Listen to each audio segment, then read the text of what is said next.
Hello दोस्तों, बुनियाद education hub में आप सभी का स्वागत है। दोस्तों, जीके के 50 क्वेश्चन है, वेरी इंपॉर्टेंट क्वेश्चन है और हर बार ये कंपटीशन में इस प्रकार से क्वेश्चन पूछे जाते हैं।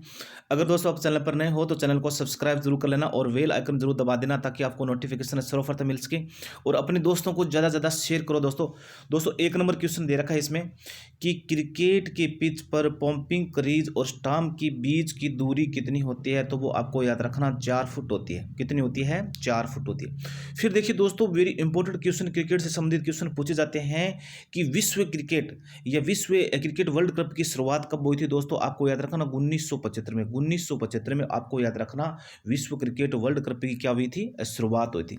फिर देखिए दोस्तों, ये भी पूछा है कि भारत ने सर्वप्रथम वर्ल्ड कप कब जीता था। तो भारत में सर्वप्रथम क्रिकेट जो वर्ल्ड कप जीता था वो 1983 में जीता था। और उसमें भारतीय टीम के कप्तान कौन थे? तो आपको याद रखना कपिल देव। उसमें कपिल देव क्या थे? भारतीय टीम के कप्तान थे या भारतीय टीम का नेतृत्व कर रहे थे। और उन्होंने 1983 में और सर्वप्रथम और भारत ने क्रिकेट वर्ल्ड कप में विश्व कप जीता था।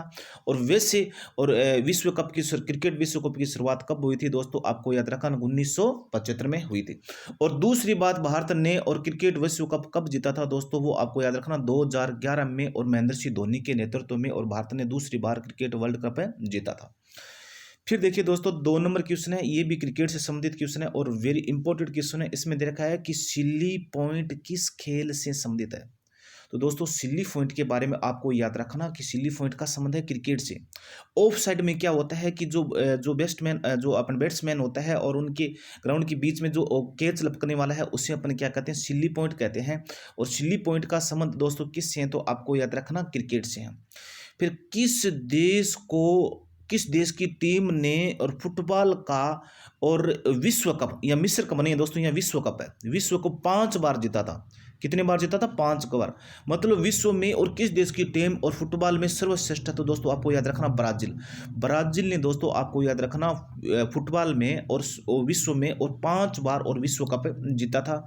और ब्राजील का महान खिलाड़ी कौन है दोस्तों? तो ब्राजील का महान खिलाड़ी दोस्तों पेले जो विश्व का सबसे बड़ा महान खिलाड़ी है। वर्तमान में उसकी उम्र 80 साल है। वो ये ब्राजील का सबसे महान खिलाड़ी थे। लेकिन वर्तमान में दोस्तों जो फुटबॉल का जो सबसे महान खिलाड़ी है वो है रोनाल्डो। क्या नाम है? रोनाल्डो के बारे में आप याद रखना, ये पुर्तगाल का है और ये विश्व में सर्वाधिक गोल दागने वाला खिलाड़ी भी है। ये विश्व में सर्वाधिक फुटबॉल गोल दागने वाला खिलाड़ी भी कौन है? रोनाल्डो। और ये फुटबॉल का खिलाड़ी है। ये कहाँ का खिलाड़ी है? तो दोस्तों ये आपको याद रखना, ये पुर्तगाल का खिलाड़ी है। इसके अलावा दोस्तों लियोनेल मेसी भी है, जो वो कहाँ का खिलाड़ी है? तो वो आपको याद रखना, वो अर्जेंटीना का खिलाड़ी है। फिर देखिए दोस्तों, ये जो 4 नंबर क्वेश्चन है इसमें क्या दे रखा है? 4 नंबर क्वेश्चन में दे रखा है कि भारतीय अंतरिक्ष अनुसंधान संगठन इसरो का मुख्यालय कहाँ है। दोस्तों आपको याद रखना, जो इसरो का मुख्यालय है वो बेंगलुरु में। कहाँ है? बेंगलुरु में। भारतीय अंतरिक्ष अनुसंधान संगठन इसरो का मुख्यालय बेंगलुरु में है। और बेंगलुरु को दोस्तों अपन कंप्यूटर नगरी भी कहते हैं। क्या कहते हैं? कंप्यूटर नगरी भी कहते हैं या अंतरिक्ष सिटी भी कहते हैं। क्या कहते हैं? अंतरिक्ष सिटी भी कहते हैं या इसे अपन भारत की सिलिकॉन वैली भी कहते हैं। तो दोस्तों आपको याद रखना, बेंगलुरु को अपना अंतरिक्ष शहर भी कहते हैं, कंप्यूटर नगरी भी कहते हैं। और इसरो का जो मुख्यालय है वो भी कहें बेंगलुरु में है। इसके अलावा बेंगलुरु को भारत की सिलिकॉन वैली भी कहते हैं। भारत की सिलिकॉन वैली भी कहते हैं। फिर देखिए दोस्तों, 5 नंबर क्वेश्चन है, बहुत अच्छा क्वेश्चन। इसमें देखा है कि भारत का प्रथम परमाणु ऊर्जा रिएक्टर कौन सा है। तो दोस्तों भारत का प्रथम परमाणु ऊर्जा रिएक्टर अप्सरा है। कौन सा है? अप्सरा है। विक्रम साराभाई अंतरिक्ष केंद्र कहाँ स्थित है? तो यह त्रिवेंद्रम, केरल में यह है। और विक्रम साराभाई को दोस्तों अपन क्या कहते हैं? अंतरिक्ष विज्ञान का जनक कहते हैं। भारत में अंतरिक्ष विज्ञान का जो जनक कहते हैं वो किसको कहते हैं? दोस्तों आपको याद रखना, विक्रम साराभाई को भारत में अंतरिक्ष विज्ञान का क्या कहते हैं?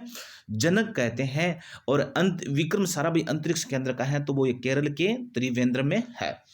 फिर 7 नंबर क्वेश्चन है कि वन अनुसंधान संस्थान कहाँ है। दोस्तों ये क्वेश्चन बहुत इंपॉर्टेंट है और हर बार ये कंपटीशन में पूछा गया है। इसका जो अनुसंधान केंद्र है तो वो आपको याद रखना देहरादून। और देहरादून कहाँ है दोस्तों? आपको याद रखना उत्तराखंड है, जो उत्तराखंड की राजधानी है। फिर देखिए दोस्तों, ये 8 नंबर क्वेश्चन, ये साइंस का क्वेश्चन है। इसमें कि एलिसा ठीक है ना। एंजाइम लिंक्ड इन्वॉल्व और सॉल्वे ऐसे तो जो परीक्षण और किस रोग की इलाज पहचान के लिए किया जाता है, तो दोस्तों एड्स रोग की। तो दोस्तों एलिसा जो जांच है ना, ये आपको याद रखना एड्स रोग की, और जो परीक्षण के लिए इस जांच का पहचान के लिए की जाती है। फिर देखिए तो जो हवाई जहाज के ब्लैक बॉक्स का कैसा रंग होता है, दोस्तों हवाई जहाज का जो ब्लैक बॉक्स होता है ना, ये क्या करता है, जब हवाई जहाज जब उड़ान भरती है तो उनकी गतिविधियों को क्या करता है, रिकॉर्ड करता है, गतिविधियों क्या करता है, रिकॉर्ड करता है। और उन ब्लैक बॉक्स का रंग कैसा होता है दोस्तों, वो आपको याद रखना नारंगी रंग का होता है। कैसा रंग होता है, नारंगी रंग का होता है। फिर देखिए दोस्तों 10 नंबर क्वेश्चन है, इसमें क्या दे रखा है, इसमें दे रखा है कि सूचना की सबसे छोटी इकाई क्या है और जिसे कंप्यूटर समझ और प्रोसेस कर सकता है, तो उसका नाम है दोस्तों बिट। तो कौन सी इकाई है दोस्तों, आपको याद रखना उस इकाई का नाम क्या है, बिट, और ये कंप्यूटर से संबंधित क्वेश्चन है।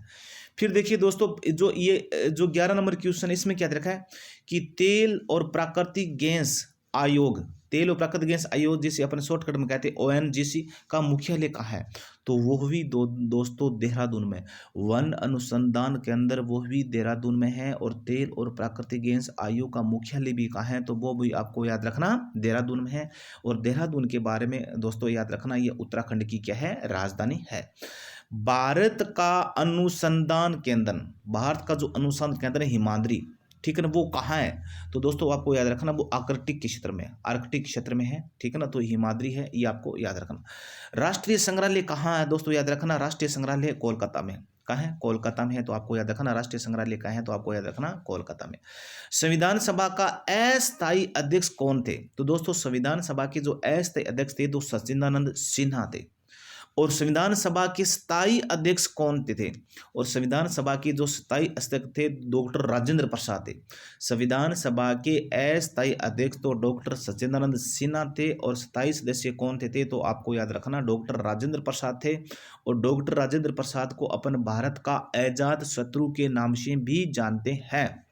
फिर देखिए दोस्तों 15 नंबर क्वेश्चन है कि भारतीय संविधान में नागरिकों को कितने मूल अधिकार प्राप्त है। इसमें दिया गया है दोस्तों भारतीय संविधान में नागरिकों को कितने मूल अधिकार प्राप्त है। दोस्तों वर्तमान में तो कितने हैं, वर्तमान में तो है 6, वर्तमान में कितने हैं, 6 मूल अधिकार है। लेकिन मूल संविधान में कितने मूल अधिकार है, तो दोस्तों कितने हैं, तो 7 है, ठीक है ना। जब अपने संविधान का निर्माण हुआ था कितने मूल अधिकार दिए गए, तो 7, और वर्तमान में कितना है, 6। और कौन सा मूल अधिकार हटा दिया गया है दोस्तों, संपत्ति का जो मूल अधिकार है ना, ये संपत्ति के मूल अधिकार को, इसको मूल अधिकार की श्रेणी से हटा दिया गया है। और मूल अधिकार किस देश के संविधान से लिया गया है दोस्तों, आपको याद रखना ये अमेरिका देश के संविधान से लिए गए। मूल अधिकार अमेरिका देश के संविधान से लिया गया है, और संपत्ति की मूल अधिकार को श्रेणी से हटा दिया गया है। और मूल संविधान में मूल अधिकार कितने, 7 है, और वर्तमान में मूल अधिकार कितने हैं, 6 है। फिर देखिए दोस्तों 16 नंबर क्वेश्चन है 42वां संविधान संशोधन। और दोस्तों 42वां जो संविधान संशोधन है वो 1976 में हुआ था। कब हुआ था, 42वां संविधान संशोधन 1976 के द्वारा प्रस्तावना में कौन से शब्द जोड़े गए, दोस्तों 3 शब्द जोड़े गए। एक तो समाजवादी, दूसरा धर्मनिरपेक्षता, और तीसरा अखंडता। तो ये तीनों का तीनों आपको याद रखना, ये जो 42वें संविधान संशोधन के द्वारा जोड़े गए हैं। फिर देखिए दोस्तों 17 नंबर क्वेश्चन है भारत में सबसे अधिक वर्षा किस मानसून से होती है। भारत में जो सबसे अधिक वर्षा होती है वो दक्षिणी पश्चिमी मानसून से होती है। किस मानसून से होती है, दक्षिणी पश्चिमी मानसून से होती है। फिर देखिए दोस्तों 18 नंबर क्वेश्चन है कि किसने अपनी विजय के उपलक्ष्य में और चित्तौड़गढ़ में और विजय स्तंभ का निर्माण करवाया था। तो दोस्तों विजय स्तंभ का जो निर्माण कराया तो महाराणा कुम्भा ने करवाया था। किसने करवाया था, महाराणा कुम्भा ने करवाया था। और विजय स्तंभ है कहाँ, तो आपको याद रखना चित्तौड़गढ़ में। नालंदा विश्वविद्यालय की स्थापना किसने की थी, गुप्त शासक कुमार गुप्त ने। नालंदा विश्वविद्यालय है कहाँ, तो आपको याद रखना दोस्तों नालंदा विश्वविद्यालय में बिहार में। और नालंदा विश्वविद्यालय किस धर्म के लिए प्रसिद्ध है, तो नालंदा विश्वविद्यालय बौद्ध धर्म के लिए प्रसिद्ध है। ये दोस्तों आपको याद रखना। फिर देखिए दोस्तों 20 number question very important question है। अगर दोस्तों वीडियो आपको अच्छा लगे तो वीडियो अंत तक जरूर देखना और अपने दोस्तों को ज़्यादा से शेयर करना। 20 नंबर क्वेश्चन है कि जगन्नाथ मंदिर किस राज्य में। दोस्तों जो पुरी का जो जगन्नाथ मंदिर है तो आपको याद रखना वो ओडिशा में। कहाँ है, ओडिशा में है। फिर आगे वाला है 21 नंबर क्वेश्चन कि तराइन का प्रथम युद्ध किस किस के बीच हुआ था। दोस्तों तराइन की दो युद्ध हुए थे, प्रथम और द्वितीय, और जो प्रथम युद्ध हुआ था 1191 में हुआ था, और 1191 में, और द्वितीय युद्ध हुआ था वो 1192 में हुआ था। ठीक है ना। ये किस किस के बीच हुआ था दोस्तों, ये जो अजमेर के जो चौहान शासक थे पृथ्वीराज तृतीय तथा मोहम्मद गौरी के बीच ये युद्ध हुआ था, और प्रथम युद्ध तो 1191 में हुआ था और दूसरा युद्ध 1192 में हुआ था। फिर देखिए दोस्तों ये वेरी इंपॉर्टेंट क्वेश्चन है, इसमें दे रखा है कि शून्य की खोज किसने की थी। दोस्तों शून्य की खोज की थी आर्यभट्ट ने। और दोस्तों इसके अलावा जो भारत का जो प्रथम कृत्रिम उपग्रह है, और भारत का जो प्रथम कृत्रिम उपग्रह है और उसका नाम उसका किसके नाम पर है, तो आपको याद रखना आर्यभट्ट के नाम पर है। भारत का जो प्रथम उपग्रह का नाम क्या आर्यभट्ट है।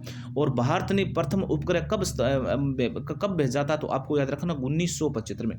1972 में भारत ने सर्वप्रथम अपना उपग्रह छोड़ा था। ठीक है ना। और उस उपग्रह का क्या नाम था, तो आपको याद रखना आर्यभट्ट था।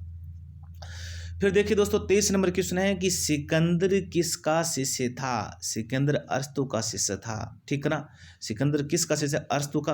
अरस्तु को अपन दोस्तों अरस्तु के बारे में आप याद रखें दोस्तों, अरस्तु को जीव विज्ञान और जंतु विज्ञान का जनक भी कहते हैं। जीव विज्ञान और जंतु विज्ञान का जनक किसे कहते हैं, अरस्तु कहते हैं। और अरस्तु किसका गुरु था, सिकंदर का गुरु था। और सिकंदर का कहाँ का शासक था, तो सिकंदर दोस्तों आपको याद रखना यूनान का शासक था। कहाँ का शासक था, यूनान का शासक था। फिर देखिए दोस्तों 24 नंबर क्वेश्चन है, वेरी इंपॉर्टेंट क्वेश्चन है, सिकंदर का सेनापति कौन था। यह सिकंदर का प्रधान सेनापति कौन था, दोस्तों सेल्यूकस निकेटर। और जिसका दोस्तों चंद्रगुप्त मौर्य के साथ क्या हुआ था, युद्ध हुआ था। सेल्यूकस निकेटर का चंद्रगुप्त मौर्य के साथ के युद्ध हुआ था। और उसके राजदूत का क्या नाम है, उसके राजदूत का नाम मेगास्थनीज। ये जो मेगास्थनीज है ये सेल्यूकस निकेटर का राजदूत था। और मेगास्थनीज की रचना कौन सा है दोस्तों, इंडिका। ये इंडिका जो पुस्तक है ये किसकी है, तो आपको याद रखना मेगास्थनीज। और मेगास्थनीज किसका राजदूत था, तो वो आपको याद रखना सेल्यूकस निकेटर का राजदूत था।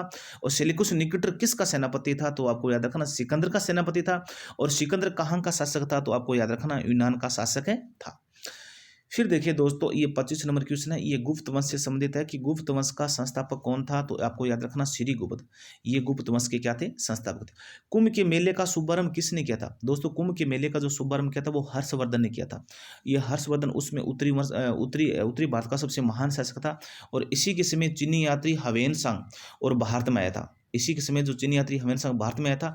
और किसी एक स्थान पर कुंभ मेला का कितने वर्ष बाद लगता है, मतलब जो कुंभ का जो मेला है वो कितने वर्ष बाद आता है, दोस्तों आपको याद रखना 12 वर्ष। कितने वर्ष हो जाएगा, 12 वर्ष के बाद में आता है, तो ये आपको याद रखना। फिर देखिए दोस्तों जो 28 नंबर क्वेश्चन है, अजंता की गुफाओं में चित्रकारी किस धर्म से है। दोस्तों अजंता की गुफा में जो चित्रकारी है वो बौद्ध धर्म से।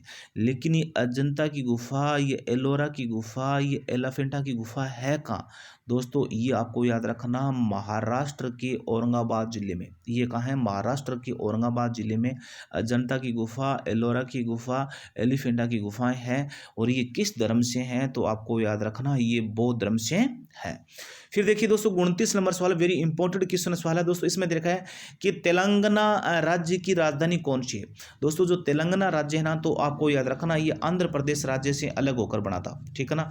सबसे इंपॉर्टेंट क्वेश्चन तो ये है कि ये आंध्र प्रदेश राज्य से अलग होकर बना था। और तेलंगाना राज्य की राजधानी कौन सी है, तो हैदराबाद है। और आंध्र प्रदेश की राजधानी कौन सी है दोस्तों, वो आपको याद रखना अमरावती। अमरावती तो आंध्र प्रदेश की राजधानी है।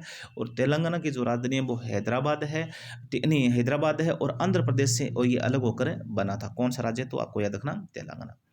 फिर देखिए दोस्तों 30 नंबर क्वेश्चन इसमें दे रखा है कि भारत में कितनी पिन कोड जोन है। तो दोस्तों भारत में 9 पिन कोड जोन है, ये आपको याद रखना। भारत में डाक सूचकांक प्रणाली या पिन कोड प्रणाली का शुभारंभ कब हुआ था, दोस्तों आपको याद रखना 1972 में। भारत में जो पिन कोड प्रणाली की जो शुरुआत हुई थी, तो वेरी इंपॉर्टेंट क्वेश्चन है, तो आपको याद रखना 1972 में हुआ था।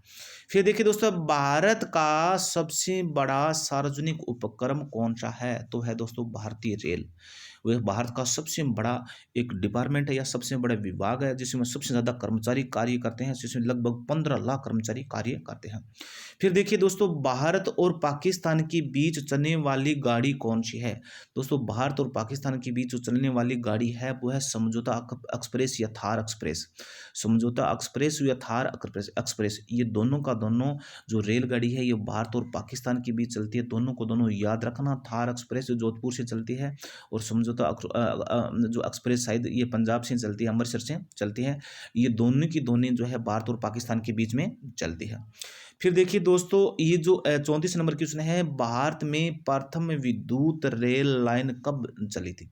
भारत में जो प्रथम विद्युत रेल है ना, वो आपको याद रखना 1925 में चली थी। भारत में कुल रेल मार्ग की लंबाई कितनी है दोस्तों? आपको याद रखना ये कितनी है, तो आपको याद रखना कुल रेल मार्ग के जो 63 पॉइंट और 94, ये थोड़ा सा गलत है क्वेश्चन, ये आप छोड़ देना, ठीक है।